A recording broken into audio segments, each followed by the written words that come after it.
Hello everyone, video শুরুতেই সকলকে জানাই শুভ অক্ষয় তৃতীয়ার শুভেচ্ছা এবং ভালোবাসা।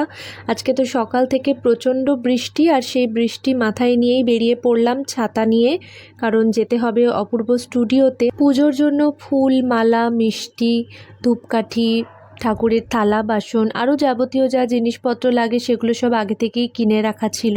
সেগুলো সব বাড়ির থেকে নিয়ে এলাম স্টুডিওতে। আগে যখন স্টুডিওতে পুজো হয়েছিল তখনই এই গঙ্গা জলটা রাখা ছিল, তো সেইটাই ঠাকুরের গ্লাসে একটু ঢেলে নিলাম। আর এই নকুলদানাটা আমি বেশ কিছু দিনের জন্য স্টোর করেছি। ঠাকুরের খাবারের বাসনে ফুল এবং তুলসী পাতা দেওয়া দিদার থেকেই শেখা, ছোটোবেলা থেকেই।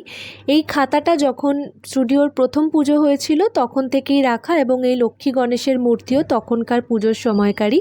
এই মন্দিরটা তো আমি কিছুদিন আগেই আনলাম, তোমরা দেখেইছো। এর আগের বারের পুজোটা আমি ডাইনিংয়ে করেছিলাম, কিন্তু এবারে এই মন্দিরটা আমি স্টুডিওর ভেতরের ঘর যেখানে শ্যুট হয় সেইখানেই লাগালাম এবং এখানেই ঠাকুরটা প্রতিষ্ঠা করলাম। খুব সাধারণভাবেই আমি এটা সাজিয়েছি, ফুল, মালা, মিষ্টি দিয়ে যেরকম যা পেরেছি।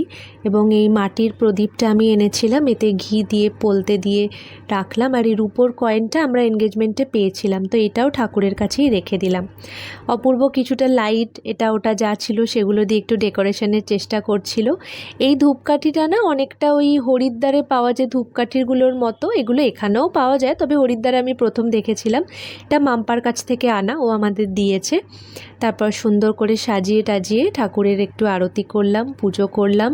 নিজের সমস্ত পাপ যা যা সারা জীবনে করেছি সেগুলোর জন্য ক্ষমা চাইলাম।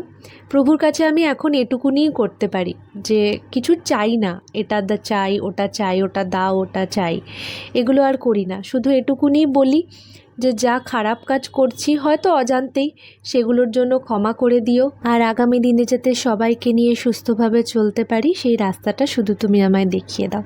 সাথে থেকো, আশীর্বাদ করো, সকলকে ভালো রেখো।